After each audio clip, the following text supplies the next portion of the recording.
Let's take a little walk through the idea of why you cannot trust information. Now, this isn't about standard people having trust issues because people are literally liars, or this. We're not talking about that because it's a very small number of people. We're going to use a few different folds here to look at the same idea, but it's a very pernicious one. It creeps its way into everything. And we're not even getting into the economic problems because of people wanting power or wanting to get over on somebody or manipulate things with statistics or kind of guide you to believe, well, hey, it's not that bad. We can kind of just see that that product, that thing might be okay. We're not talking about that. We're going to even a more mundane, everyday occurrence that is rooted in people having, I don't know, it's not even as deep as saying having faith in the church or faith in science. I mean, it is. It's like, oh no, the priestcraft will talk to God for me, or the scientist knows so much more about science than I do. No, we're going deeper than that. Like that, it runs its course through and runs its web through everything, which is this, that these pieces of information that we're given, no matter how much you can say, oh, I trust that person, I trust they do the research. Well, that person has to trust every piece of research that they touch, and every piece of research that they just touched. That person that they got the research from, everything within their research has to be absolutely on point. So we're talking the netting and webbing of information to get to the point, to get to the way we can express whatever it might be, our ideas about, I'm not even saying God or the evolving universe. I'm not even going that far. I mean, something as simple as food items, or the way things work. Whatever the thing might be, whatever the idea, whatever you're specializing in, I don't care what your job is, you're taking a lot of things for granted. Oh, that person did their research, and it's like you're standing on people's shoulders and on foundations that you don't know that the research they did is of any value or that has any truth in it.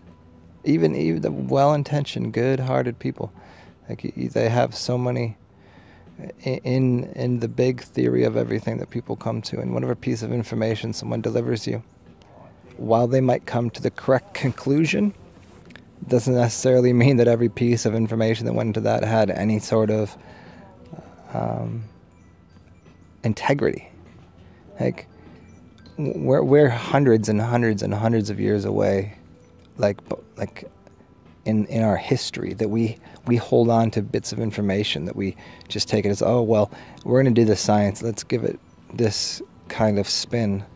We're going to do a science experiment, but during that science experiment, there's so many little bits and pieces of information that we just go, no, don't worry, the scientists already gave us those pieces of information. We don't need to double check that. We're foundating our entire experiment on things that may be faulty, and a lot of times, and most times, the information is faulty.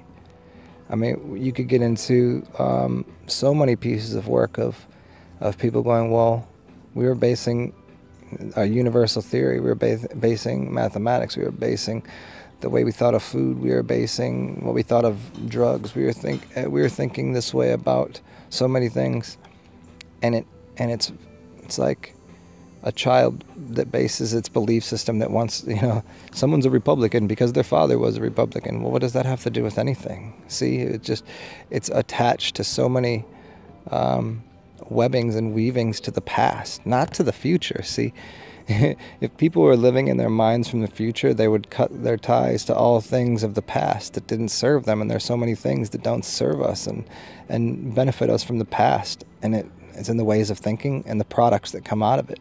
What is produced today is almost entirely predicated upon belief systems of the past. say that again. The things that are produced today are almost entirely predicated on the ways of the past. How the hell could we still have automobiles today that run on gasoline that get 20 miles a gallon when that's been going on for 100 years? How? Because no one's thinking. The people that think from the future and try to pull the future towards us, it's so few and far between, and everybody else so much lives in the past that the entire foundation of the way that we believe and the structures that we have, the ideas, the governments, the politics, the religious notions, and again, most obviously that you can see right in front of you, the products that we have and use are based upon paradigms of the past. So everything that we, I look at a bicycle, I'm like, that is so ergonomically wrong. It's so ridiculous. That seat hurts my ass. It's right. Why is that thing there, like right where my nuts are? That's not good. That's not good. Doesn't feel right. Why is that little thing there? Why is it my back all, hunched over? And then I watch professional riders. I'm like, that's not ergonomic. That's not comfortable. That's not good. That's not good. If there is a good, that's not quality. And we go into all these things that are they just so happen to be part of our society and culture. And we go, oh, well, that's just the way they've done it. Well, the way they're doing it is not good. It's not healthy. It's not ergonomic. It's not ergonomic for the mind. It's not producing any better results. But it was like, oh, it's good enough. And so we have all of these things. Mainly it's a mindset, because those mindsets and philosophies give us what we see as our products. But because we're stuck into these mindsets of believing in so many things that were faulty in history, it's like you have to take, like I'm reading this book, and I'm just looking at all of the the bibliography. Then I'm like, okay, if I look at this book and I look in the bibliography and there's, let's see, 40 sources, then each one of those 40 sources, let's say this book is from 2015, and the people that this guy is using are all from the 1980s to 2000, and their research is based upon people that were around during the 1940s to 1980s. Now, those 40 people have 40 people in their bibliography. Do you see how astounding and idiotic the mathematics is already getting? Okay, so now we have 40 people with 40 people that they've researched as well. So now we're at a number that is already confusing. We're at 1,600. Okay, now we're relying on 1,600 people that are sourcing information, and that's only one generation back. Now let's go one more generation. Now those 1,600 sources, they all had 40 sources as well, and we ain't even to the early 1900s yet. So how many sources are we talking about now? 1,600 times 40. I mean, we're at such a large number of. Now we have to think that all of those people and all of the information that they got from the generation before that is completely concrete, solid, absolute evidence for whatever it might be. And that's literally impossible that it is. It's quite impossible that all of those people are completely, that's how it is. And so now all these research that, so this is why whenever people come out and they make what is, to me, redundant claims, where I go, well, you didn't think that through, and people say something like really silly in a comment, and I'm just like, how do this is, but it's standard practice. People get away with this because, oh, that's just what popular theory was. Oh, that was written in this book. Oh, so-and-so said this. Well, so-and-so's information is based upon, a long line of people that, this again, as good-hearted and good-intentioned and as quality of scientific rigor that people put into things, or the way that they can come to their conclusions, unless they're doing it fully based upon their own set of systems analysis from literally have they looked at the atom themselves? Have they looked at the smallest possible thing? And do they think that gravity still exists? Do they think they're living on a ball spinning through outer space? Like, these things are very, very important, because all of these things have a huge impact on the way. Like, you think the seed grows because there's gravity. Well, what if even though we can't figure out what it is, if you don't think it has anything to do with pressure and implosion and density and the anomalies of water, if you don't know what the anomalies of water is and why water behaves the way it does, then you can't tell me anything about why plants grow. You can't tell me anything about hybridization of plants. So now we have all of, like, look at something so simple, but it's so firmly planted into people's belief systems that everything that comes out of that thought process, that whatever that conclusion is, somebody that says, "Oh, here's the conclusion." Well, you have to take so many leaps of logic and absolute leaps of faith, saying that, okay, I guarantee that this person's right about this and this person's right about this, and everything that they did is right. And it is almost beyond. It's incomprehensible. This is why, so many of the teachers that I have, I go, you know what, I enjoy their work and it's really great and it's wonderful, but I know that they're going to say things that I don't at all, and it's not even agree with, that I find absolutely wrong. Like, wrong. Like, if there's a right and wrong, like, that's just wrong, because everyone's going to have their little blind, even me, everybody's going to have their blind spot to something. Everybody's going to have their, oh, I missed that. Oh, I believed this because of this. Well, if you find out that the foundation for the belief that you have isn't true, then you have to really throw the entire experiment away and start over. And so there's so many things that people start their experiments and their guesses and they're absolute sure of this or that based on things that are completely, absolutely faulty. And so the diagrams, the schematics, the mathematics, the real world application doesn't happen. It can't exist. I mean, a lot of times, again, the point is, we come to this conclusion. We say, oh, this works, but we don't know why. We say, oh, it works because of this. This is how it occurs. Yeah, this is what's happening.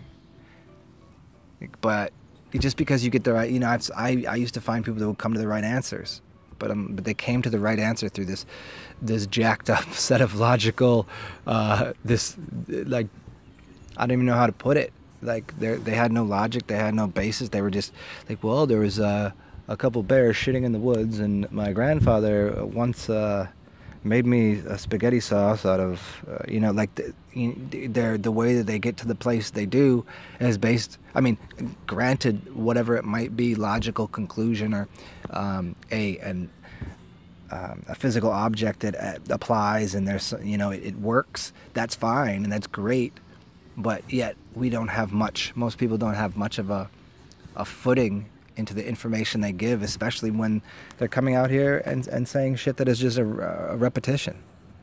That they, I think this has to do with somebody's comment the other day. They're like, oh, well, you're looking at hybrids all wrong. You forgot about the original grains. Like, I'm like, no, actually I didn't. Actually, you're just repeating something, and it's like, but I'm used to that, and that's what it is with everyone. Everyone's just going to repeat things. It's like, okay, great, you can repeat something and it might be right, but why is it right?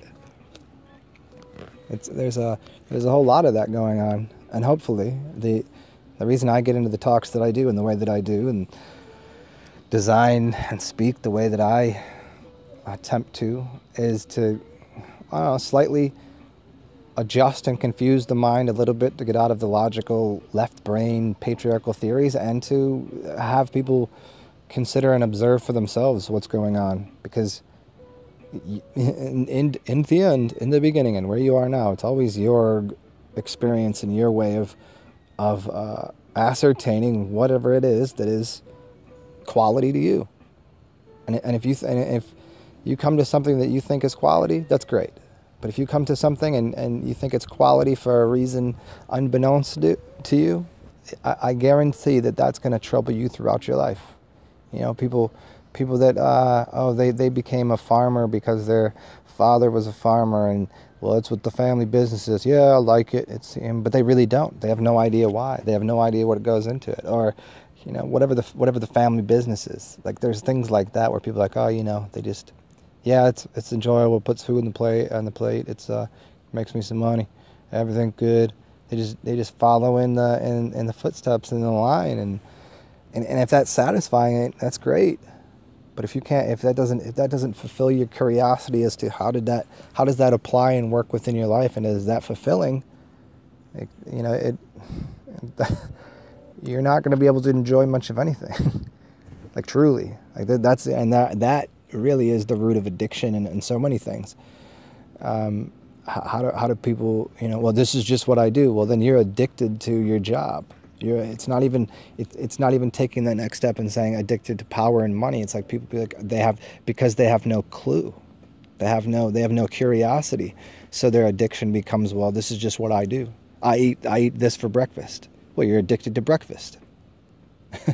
This is how I do this. Well, are you sure? I mean, now if you know why you do it, if you're certain of it, if you can like say, hey, this makes me happy, and there's some value in this, then go for it. Do that every day at the same exact time and get the results you do, and more power to you, because that transforms the entire thing from what you'd consider an addiction to what you'd consider application of prominent knowledge that you actually like. It's a whole different thing. It's completely different.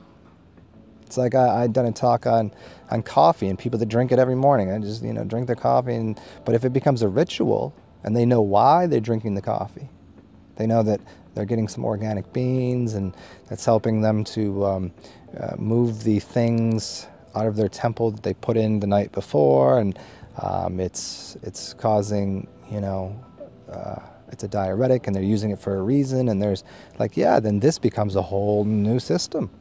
The exact same things become completely anew to the person that knows why and how they're using it.